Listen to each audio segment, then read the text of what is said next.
하나님 말씀 살펴보도록 하겠습니다.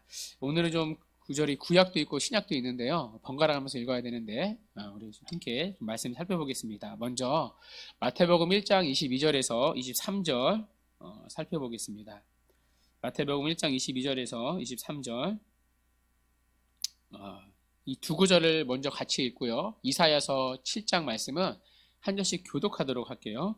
먼저 마태복음 1장 22절에서 23절 우리 함께 읽도록 하겠습니다. 시작. 이 모든 일이 된 것은 주께서 선지자로 하신 말씀을 이루려 하심이니 이르시되 보라 처녀가 잉태하여 아들을 낳을 것이요 그의 이름은 임마누엘이라 하리라 하셨으니 이를 번역한즉 하나님이 우리와 함께 계시다 하니라. 아멘. 자, 우리 이사야서 7장 1절에서 14절 말씀 보실 텐데요. 이 구절은 한 절씩 교독하고 마지막 14절은 함께 읽도록 하겠습니다. 저부터 1절 읽을게요. 우시아의 손자요 요담의 아들인 유다의 아하스 왕 때에 아람의 르신 왕과 르말리아의 아들 이스라엘의 베가 왕이 올라와서 예루살렘을 쳤으나 능히 이기지 못하니라. 어떤 사람이 다윗의 집에 알려 이르되 아람이 에브라임과 동맹하였다 하였으므로 왕의 마음과 그의 백성의 마음이 숲이 바람에 흔들림같이 흔들렸더라. 그때 여호와께서 이사야에게 이르시되 너와 내 아들 스알 야습은 임못 수도 끝 세탁자의 밭 큰 길에 나가서 아하스를 만나 그에게 이르기를 너는 삼가며 조용하라. 르신과 아람과 르말리아의 아들이 심히 노할지라도 이들은 연기나는 두 부지깽이 그루터기에 불과하니 두려워하지 말며 낙심하지 말라. 아람과 에브라임과 르말리아의 아들이 약한 깨로 너를 대적하여 이르기를 우리가 올라가 유다를 쳐서 그것을 쓰러뜨리고 우리를 위하여 그것을 무너뜨리고 다벨의 아들을 그 중에 세워 왕으로 삼자 하였으나 주 여호와의 말씀이 그 일은 서지 못하며 이루어지지 못하리라. 대저 아람의 머리는 다메섹이요 다메섹의 머리는 르신이며 65년 내에 에브라임이 패망하여 다시는 나라를 이루지 못할 것이며 에브라임의 머리는 사마리아요 사마리아의 머리는 르말리아의 아들이니라. 만일 너희가 굳게 믿지 아니하면 너희는 굳게 서지 못하리라 하시니라. 여호와께서 또 아하스에게 말씀하여 이르시되 너는 내 하나님 여호와께 한 징조를 구하되 깊은 데서든지 높은 데서든지 구하라 하시니 아하스가 이르되 나는 구하지 아니하겠나이다. 나는 여호와를 시험하지 아니하겠나이다 한지라. 이사야가 이르되 다윗의 집이여 원하건대 들을지어다. 너희가 사람을 괴롭히고서 그것을 작은 일로 여겨 또 나의 하나님을 괴롭히려 하느냐. 그러므로 주께서 친히 징조를 너희에게 주실 것이라. 보라 처녀가 잉태하여 아들을 낳을 것이요 그의 이름을 임마누엘이라 하리라. 아멘. 아멘.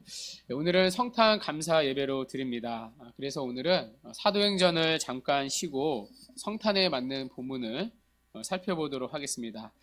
먼저 마태복음을 보겠는데요. 자, 마태복음 오늘 본문에 보면요. 태어나신 예수님의 이름이 나옵니다. 자, 그 이름이 무엇이죠? 임마누엘이라고 부릅니다. 자, 임마누엘은 번역하면 무슨 뜻이죠? 하나님이 우리와 함께 계신다는 뜻입니다. 자, 임마누엘은요, 세 가지가 합쳐진 단어입니다. 임은 영어로 with, 함께, 또 마누는 우리와, 또 엘은 하나님, 우리 이엘이, 히엘이 여기 주니어부 친구들도 있는데요. 풀어서 연결하면 하나님이 우리와 함께 하신다는 뜻입니다. 자, 그런데 우리가 이 이름에서 주목해야 할 부분이 있습니다. 바로 22절 말씀인데요. 여러분, 이 이름은요, 허겁지겁 만들어진 이름이 아닙니다. 이 이름은 이미 구약에서 오래전에 예언된 이름이라고 말합니다. 구약의 선지자가 앞으로 예수님이 오실 텐데, 메시아가 오실 텐데, 그분의 이름이 임마누엘이라고 예언을 했습니다. 자, 그 예언대로 태어나신 예수님의 이름이 임마누엘이라고 불려지고 있습니다. 자, 그러면 임마누엘이라고 예언한 그 구약의 선지자가 누구인가? 자, 여러분이 가진 성경책에 보시면요. 23절에 풋노트가 달려 있을 겁니다. 제가 가진 성경책에는 23절 앞에 기역자라고 풋노트가 달렸는데요. 성경 맨 밑에 있는 풋노트 해설을 보면 기역자에 대한 해설이 있습니다. 기역자 옆에 여러분 뭐라고 적혀 있죠? 여러분 성경책을 들고 다니셔야 합니다. 스크린은 사실 새신자를 위해서 준비가 되는 거지 여러분들은 성경책을 꼭 들고 다녀야 돼요. 자, 기억자 옆에 뭐라고 적혀 있죠? 이사야서 7장 14절이라고 적혀 있습니다. 자, 이사야서 7장 14절에 보면 임마누엘이라는 이름이 이미 예언되어 있다는 겁니다. 자, 구약의 이사야 선지자가 이미 예수님이 오시기 전에, 그것도 700년 전에 임마누엘이라는 예수님의 이름을 예언했습니다. 자, 그 예언이 바로 이사야서 7장에 기록되어 있습니다. 자, 그래서 오늘은요, 이사야서 7장으로 돌아가 보겠습니다. 자, 거기서 우리는 이 임마누엘이라는 예수님의 이름이 나온 배경을 보겠습니다. 자, 그 배경을 통해서 임마누엘이라는 그분의 이름이 우리에게 주는 의미가 무엇인지 함께 살펴보겠습니다. 자, 먼저 이사야서 7장 1절부터 한번 우리가 보도록 할 텐데요. 함께 다시 한번 읽어볼까요? 시작. 우시아의 손자여 요담의 아들인 유다의 아하스 왕 때 아람의 르시남과 르말리아의 아들 이스라엘의 베가왕이 올라와서 예루살렘을 쳤으나 능히 이기지 못하리라. 아멘. 자, 여러분, 임마누엘이라는 이름이 예언된 그 시점이 언제이죠? 배경이 유다의 아하스 왕 때라고 말합니다. 자, 아시다시피 이때는요, 이스라엘이 분단된 때입니다. 그러니까 북쪽의 이스라엘과 남쪽의 유대로 나눠진 때입니다. 자, 남쪽의 유다 왕은 아하스였습니다. 자, 이 아하스 왕은요, 남유다의 12번째 왕입니다. 자, 그런데 이 아하스 왕 때에 어떤 일이 일어나요? 1절을 보시면 아람의 르시남과 북이스라엘의 베가 왕이 손을 잡고 남쪽 유다 예루살렘을 침략을 했습니다. 자, 그런데 이 아람과요, 북이스라엘이 동맹을 맺고 남유다를 공격한 이유가 있습니다. 자, 이 당시에 떠오르는 신흥 강국이 있었습니다. 바로 아수르라는 나라입니다. 이 아수르라는 나라를 중심으로 세계의 정세가 재편이 되었습니다. 지도를 한번 보시겠어요? 여기 보시면 오른쪽 윗부분에 아수르 보이시죠? 자, 아수르라는 나라가 점점 세력을 확대해 갔습니다. 아수르의 수도가 느느에죠. 요나 선지자가 갔던 곳이 느느에인데, 그 아수르라는 나라가 점점 세력을 확장해서 이제 남하 정책을 폈습니다. 자, 그러니까 밑에 있는 이 아람이라는 나라 보이시죠? 노란색으로 바로 밑에 있죠. 아수르 밑에. 이 아람이라는 나라가 위협을 느꼈습니다. 이러다가 우리도 아수르한테 먹히는 것 아닌가. 자, 그래서 아람이라는 나라가 그 옆에 보시면 북이스라엘 보이시죠? 지리적으로 가깝잖아요. 북이스라엘과 동맹을 맺습니다. 그러니까 반아수르 전선을 형성을 했던 거죠. 아수르라는 나라가 쳐들어올 경우에 우리가 힘을 합쳐서 아수르를 막아보자, 동맹을 맺습니다.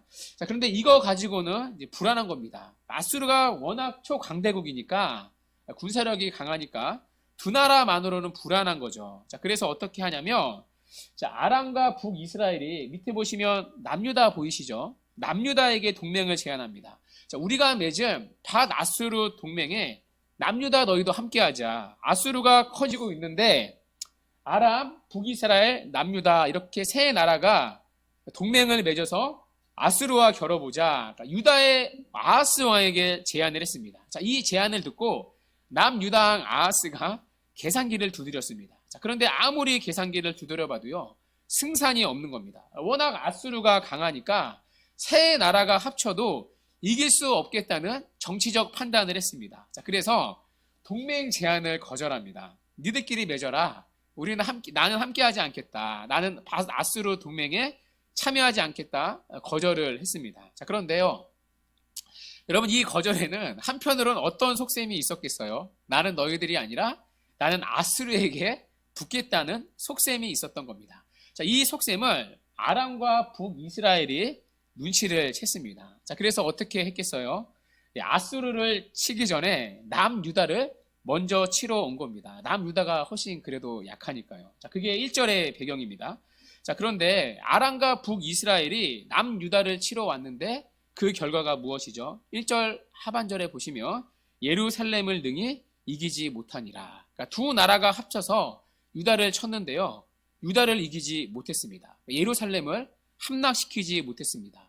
자, 왜 이기지 못했을까요? 하나님께서 유다와 함께 하셨기 때문입니다. 자, 유다 지파에게서 예수님이 오셔야 하지 않습니까? 자, 유다 지파는 예수 그리스도가 오실 지파이죠. 자, 그래서 하나님이요, 유다를 보호하셨습니다. 자, 그러니까 남유다 입장에서는 이 두 나라를 두려워할 이유가 있습니까? 없습니까? 없죠. 하나님이 유다를 지켜주시니까요. 자, 이미 이 전쟁은요, 결론이 난 전쟁입니다. 물론 위기는 위기이지만 큰 위기는 아닙니다. 전쟁은 전쟁인데 사실 크게 걱정 안 해도 되는 전쟁입니다. 자, 그런데요, 여러분 2절을 보십시오. 2절에 보면 어떤 사람이 다윗의 집에 찾아와 소식을 전합니다.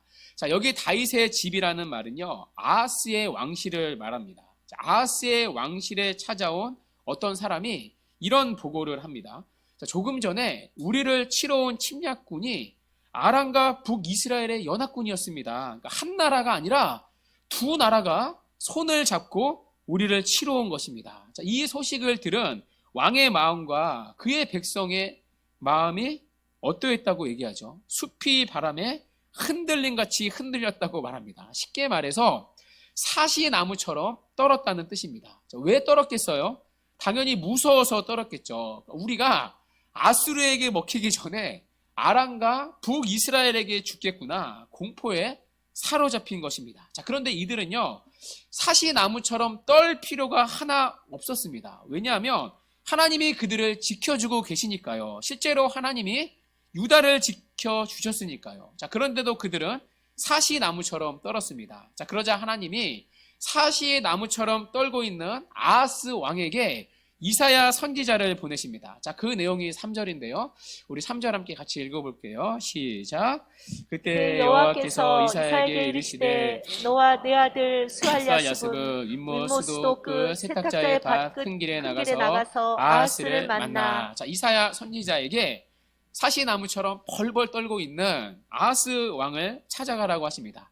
자, 그런데 이 3절에 보면요, 눈여겨보아야 할 두 가지 명령이 있습니다. 하나는 아하스 왕을 만나러 가야 하는 장소입니다. 여러분, 지금 아하스 왕이 어디에 있대요? 윗모 수도 끝 세탁자의 밭 큰 길에 있다고 하십니다. 도로명이 굉장히 복잡한데요. 도로명 그대로 풀이하면 쉽습니다. 자, 먼저 윗모 수도 풀이하면 위쪽에 있는 물샘이라는 뜻이겠죠. 자, 이곳에서 물을 흘려 보냈습니다. 자, 어디로 흘려 보냈냐면 예루살렘으로 흘려 보냈습니다. 자, 그래서 여기에 있는 물을요, 예루살렘의 식수로 사용을 했습니다. 그러니까 예루살렘의 유일한 물의 공급지가 이곳이었습니다. 자, 그만큼 물이 풍부했던 곳이겠죠. 자, 그래서 안악내들이 이곳에서 세탁을 했습니다. 자, 그래서 이곳 이름이 윗모 수도 끝 세탁자의 밭 큰 길이라고 불렸습니다. 자, 그런데 왜 아하스 왕이 여기에 와 있습니까? 지금 전쟁 중이잖아요. 그러니까 전쟁 중에 있는 아하스 왕이 왕실에 있지 아니하고 왜 윗모 수도에 와 있습니까? 바로 전쟁을 대비하기 위해서입니다. 그러니까 전쟁에서 가장 필요한 자원이 물 아닙니까? 물 보급로가 차단이 되면요, 이 당시 일주일도 버티지 못합니다. 물이 끊기게 되면 단시간 안에 패배할 수밖에 없습니다. 우리도 군대 때 보면 그 행군할 때 물이 가장 소중하지 않습니까? 자, 그래서 아하스 왕은요, 적의 침입에 대비해서 수로를 살피고 있었던 것입니다. 자, 그런데요, 이게 문제였습니다. 지금 아하스 왕은요, 인간적인 방비책을 먼저 세우고 있었던 것입니다. 물론 여러분, 인간적인 방편을 살피는 것 자체가 문제가 되진 않습니다. 그러니까 전쟁이 일어나면 당연히 전쟁을 대비해야 맞죠. 자, 그러나 아하스 왕이 확보해야 하는 것은요, 먼저 물이 아니라 하나님의 도우심이었습니다. 하나님의 도우심을 가장 먼저 확보해야 했습니다. 자, 그러나 그는 하나님을 의지하기보다는 먼저 인간적인 방편을 확보한 것입니다. 자, 그런 아하스 왕의 불신앙을 드러내는 장소가 바로 윗모 수도 끝 세탁자의 밭 큰 길이었습니다. 자, 또 하나 눈여겨보아야 할 명령이 있습니다. 하나님은요, 윗모 수도에 있는 아하스 왕에게 이사야 선지자를 보내십니다. 자, 그런데요, 이사야 혼자 가라고 하시질 않습니다. 자, 누구를 데리고 가래요? 이사야의 아들을 데리고 가라고 하십니다. 여러분, 이상하지 않습니까? 자, 뭐하러 왕을 만나러 가는데 아들을 데리고 가라고 하십니까? 자, 그런데 그 아들의 이름이 무엇이죠? 스알 야습입니다. 자, 이 이름의 뜻은 남은 자는 돌아온다는 뜻입니다. 자, 이 이름의 뜻에요, 하나님이 주시고자 하는 메시지가 있습니다. 지금 남유다는 아람과 북이스라엘의 공격을 받고 있습니다. 위기에 처해 있죠. 자, 그러나 위기는 위기이지만 하나님께서 남겨두시기로 정하신 자들은 반드시 구원해 내겠다는 약속을 스알 야숲이라는 아들의 이름을 통해 약속해 주시는 것입니다. 자, 그러니까 두려워 떨지 말라는 거죠. 사시나무처럼 그렇게 벌벌 떨고 있지 말라는 것입니다. 그런 희망과 확신의 메시지를 아하스 왕에게 주시고자 하나님은 이사야 선지자와 함께 스알 야숲이라는 아들을 보내십니다. 자, 실제로 4절부터 한번 보십시오. 하나님은 이사야 선지자를 통해서요, 아하스 왕에게 패배가 아니라 희망과 확신의 메시지를 주십니다. 자, 4절 우리 함께 한번 읽어볼까요? 4절 시작. 그에게 이르기를 너는 삼가며 조용하라. 르신과 아람과 르밀리아의 아들이 심히 노할지라도 이들은 연기나는 두 부직갱이 그루터기에 불과하니 두려워하지 말며 낙심하지 말라. 아멘. 자, 아하스 왕에게 이르기를 뭐라고 하시죠? 너는 삼가며 조용히 하라. 그러니까 쉽게 말해 하나님만 의지하라는 뜻입니다. 그러니까 섣불리 이리저리 잔머리 굴리지 말고 계산기 두드리지 말고 묵묵히 하나님만 바라보라는 것입니다. 왜냐하면 4절을 계속해서 보십시오. 르신과 여기 르신은 아람의 왕을 말합니다. 이어서 아람은요, 르신이 거느린 아람 군대를 말합니다. 그러니까 의미가 다른 거죠. 나중에 여러분들이 성경을 보실 때 이 차이를 구별하셔야 합니다. 자, 이어서 르말리아의 아들은 북이스라엘의 베가왕을 말합니다. 자, 그런데 이 아람과 북이스라엘이 심히 노할지라도 그들은 연기나는 두 부직갱이 그루터기에 불과하다는 것입니다.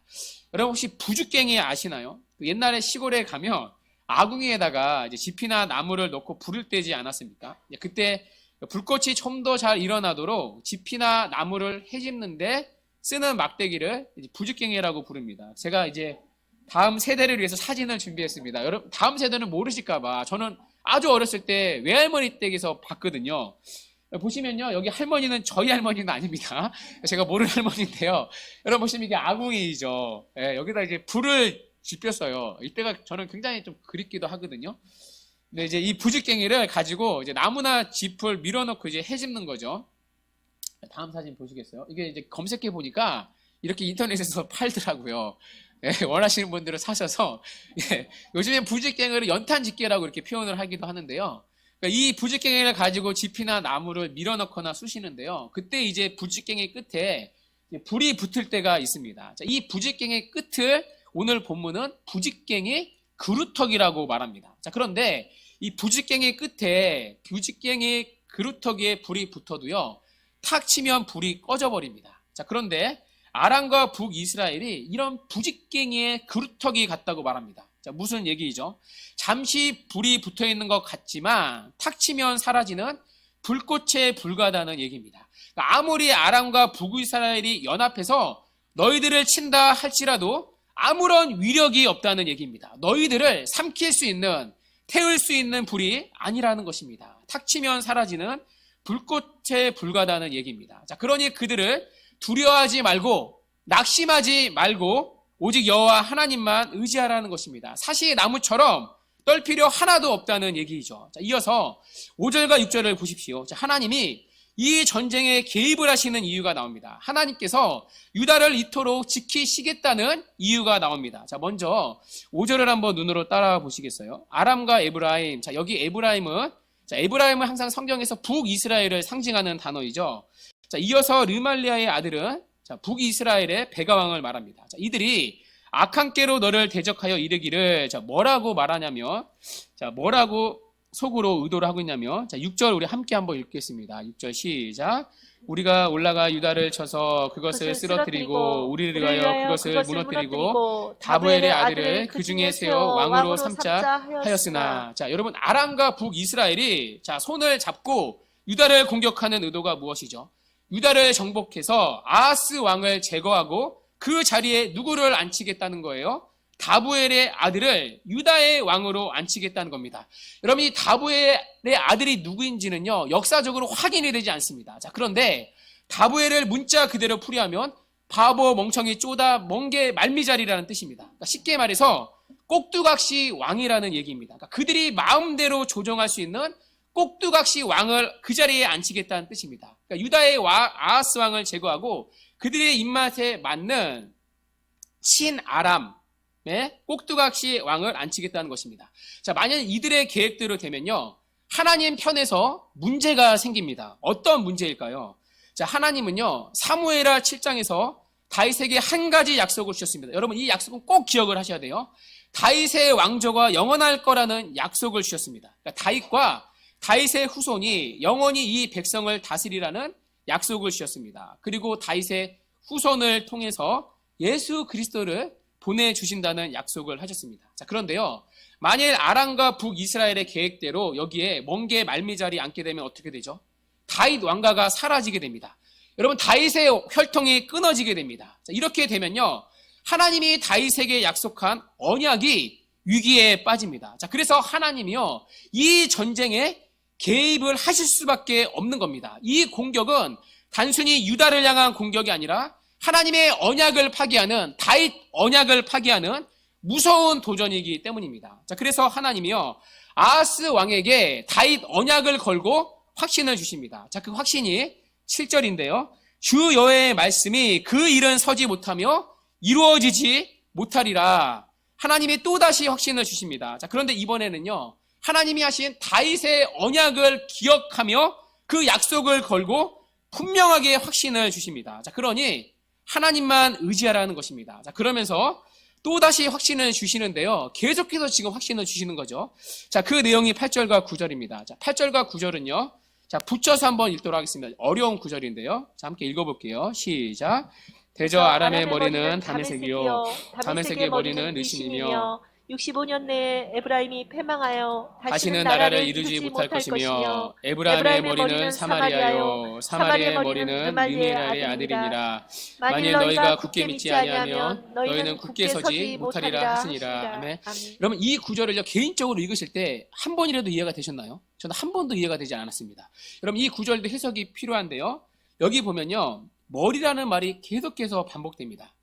자, 이걸 도식화해서 이해하면 쉽습니다. 저도 이제 주석을 보고 알았는데요. 자, 보시면, 자, 아람의 머리는 다메섹에 얘기하고, 다메섹의 머리는 르신이라 얘기하고, 에브라임의 머리는 사마리아 얘기하고, 사마리아의 머리는 느멜리아의 아들이라고 말합니다. 자, 여기 보시면요, 이거를 이제 머리를요, 이렇게 해석하면 쉬워요. 아람의 머리는 다메섹이라고 할 때요, 이때 머리는 수도를 말합니다. 아람의 수도는 다메섹입니다. 자, 그런데 다메섹의 머리, 이때 머리는 왕이에요. 다메섹을 다스리는 왕은 르신이라는 왕입니다. 자, 에브라임은, 자, 북왕국 이스라엘이라고 했었죠. 자, 북왕국 이스라엘의 머리, 수도는 사마리아이고요. 사마리아를 다스리는 머리, 왕은 느말리아의 아들 베가 왕을 말합니다. 자, 그러면 이 도식에 의해서 유추할 수 있는 게 있습니다. 하나님이 유추하도록 이 구절을 주신 거죠. 바로 남유다의 머리는 누구인가입니다. 자, 유다의 머리, 유다의 수도는 예루살렘이죠. 자, 그러면 그 예루살렘을 통치하는 머리, 그 왕은 누구라는 거예요? 아하스가 아니라, 여러분, 누가 진짜 왕이에요? 하나님이십니다. 자, 하나님이 이들의 왕이라는 것입니다. 자, 그러니 끝까지 누구만을 의지하라는 거예요? 하나님만 의지하라는 것입니다. 자, 그래서 9절 하반절에 보면 이렇게 말씀을 하시는 거예요.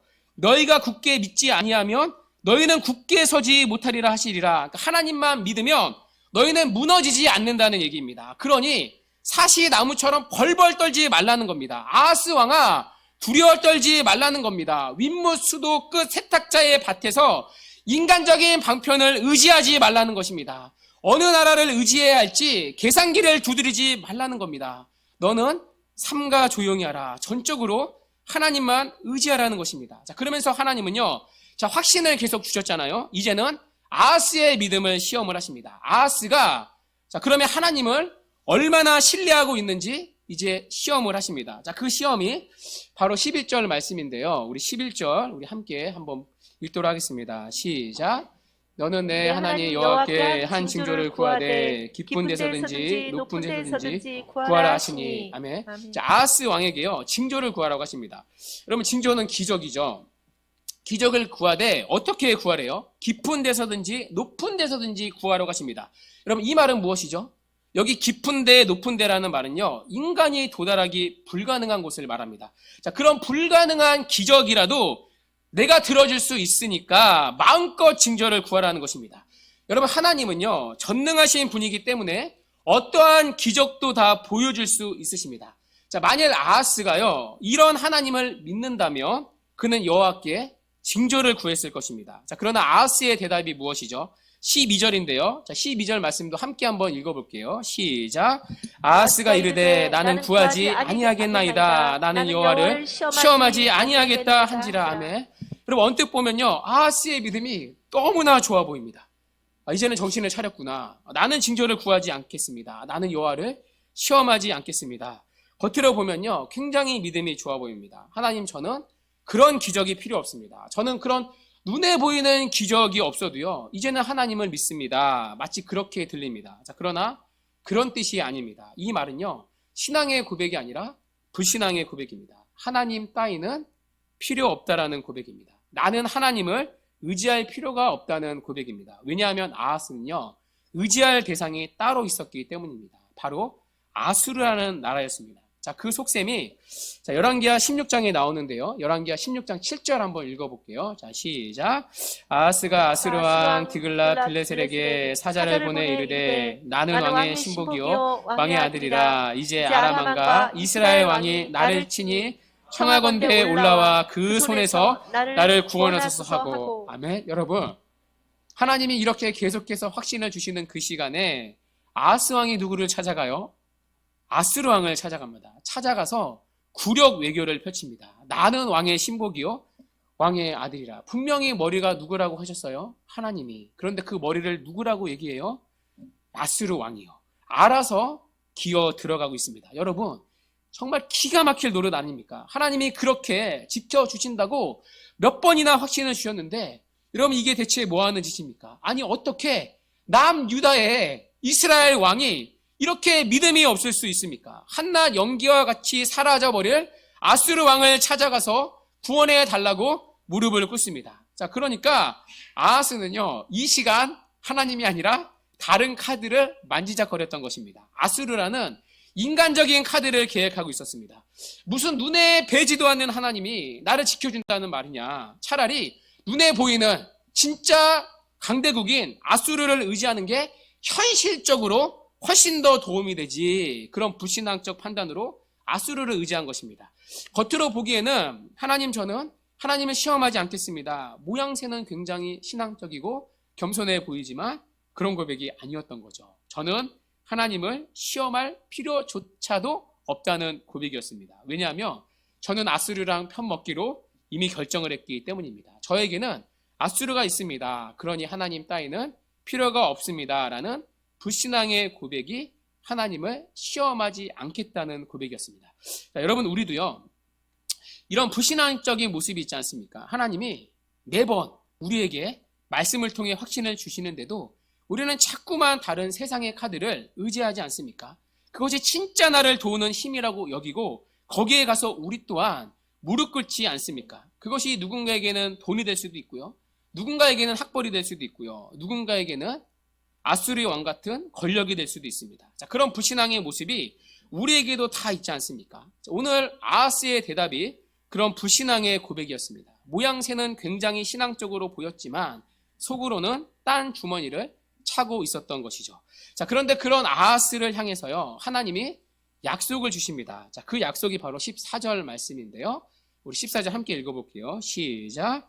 그러므로 주께서 친히 징조를 너희에게 주실 것이라. 보라, 처녀가 잉태하여 아들을 낳을 것이요 그의 이름은 임마누엘 하리라. 아멘. 자, 임마누엘이라는 예수님의 이름이요, 이 현장에서 처음 등장합니다. 자, 그런데요, 어떤 현장이죠?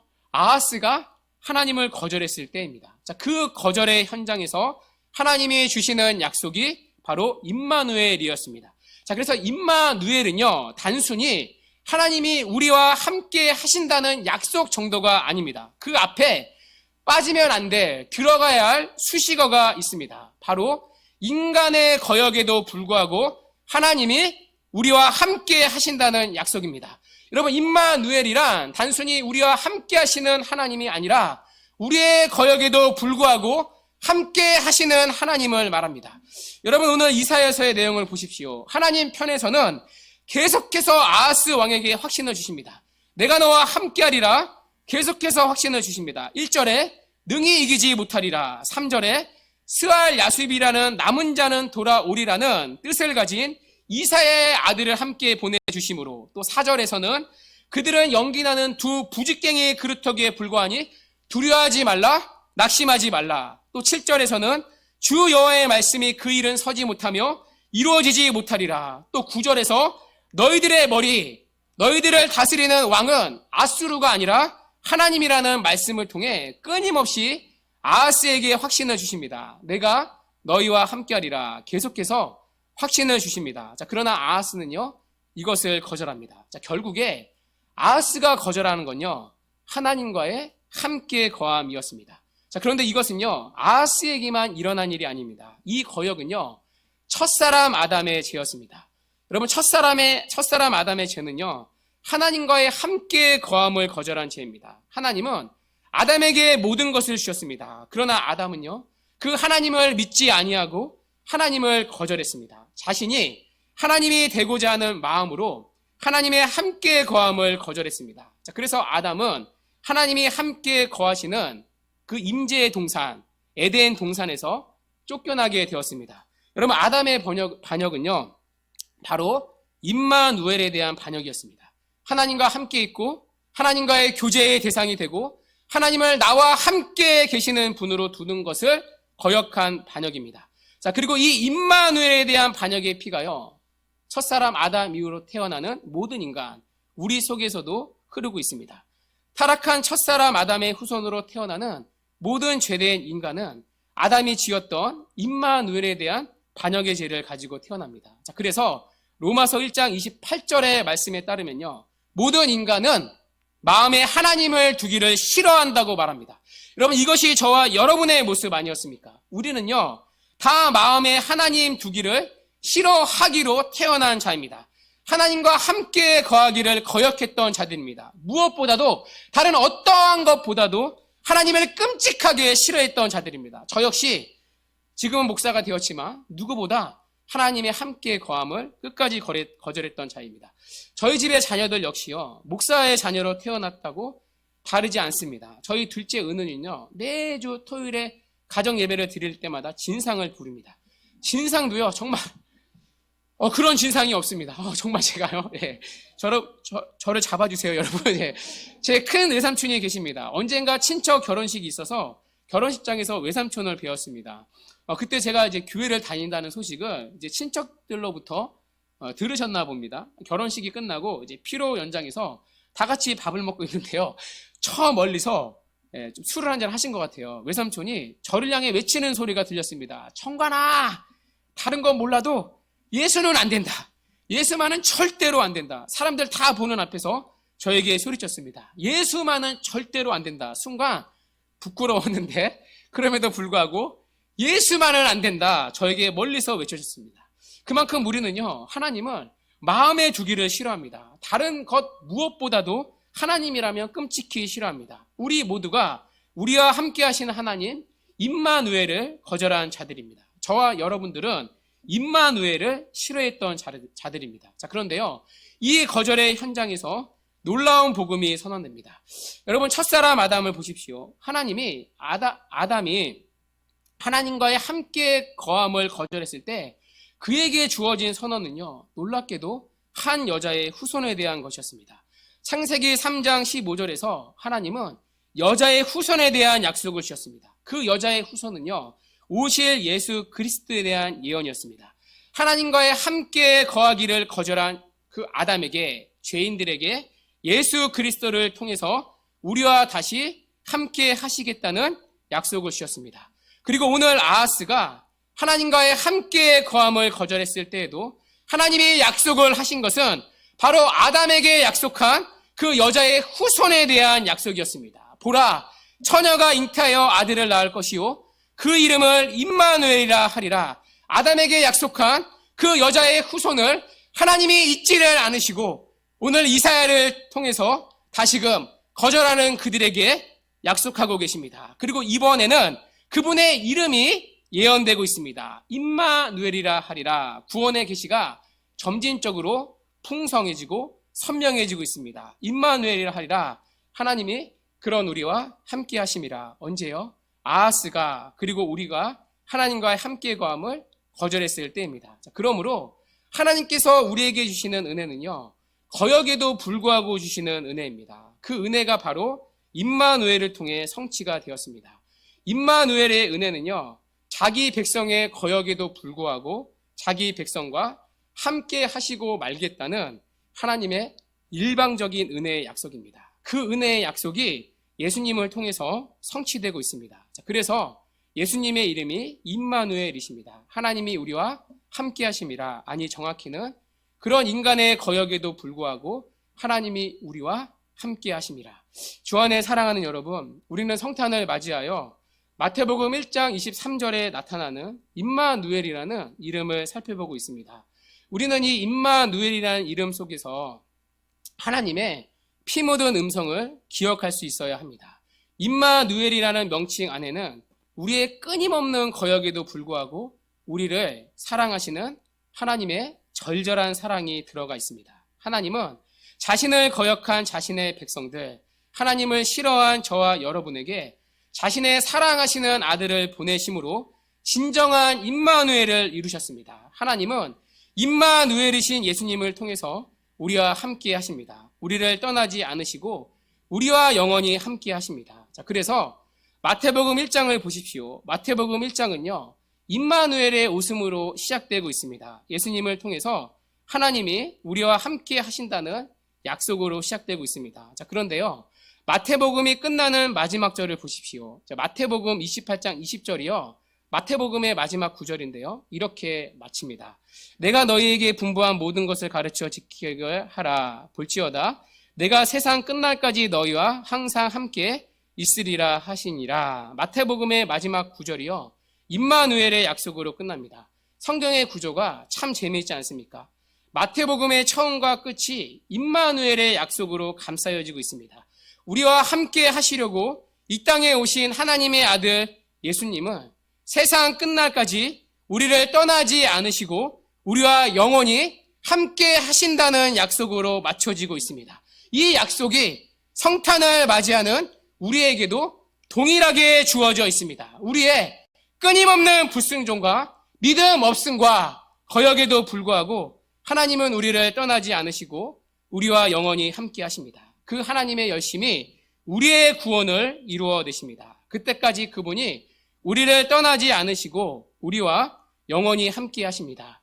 이 약속을 다시금 붙드시는 복된 성탄이 되기를 바랍니다. 이런 의미에서 여러분, 우리에게 성탄은요, 오늘 하루만이 아닙니다. 매일의 삶이요, 우리에게는 성탄입니다. 왜냐하면 임마누엘로 오신 예수님은 우리와 영원히 함께 하시기 때문입니다. 그러므로 매일의 삶의 가운데 이 성탄의 은혜, 임마누엘의 은혜를 누리시기를 바랍니다. 매일의 우리의 삶의 자리가 비록 넘어지고 실패하는 거역의 자리일지라도 우리의 거역에도 불구하고 우리와 영원히 함께 하시겠다는 이 임마누엘의 약속을 붙들므로 이번 한 주도 이 땅에 오신 예수 그리스도 안에서 승리하며 살아가는 이 은혜가 우리 모두에게 있기를 주님의 이름으로 간절히 축원합니다. 아멘.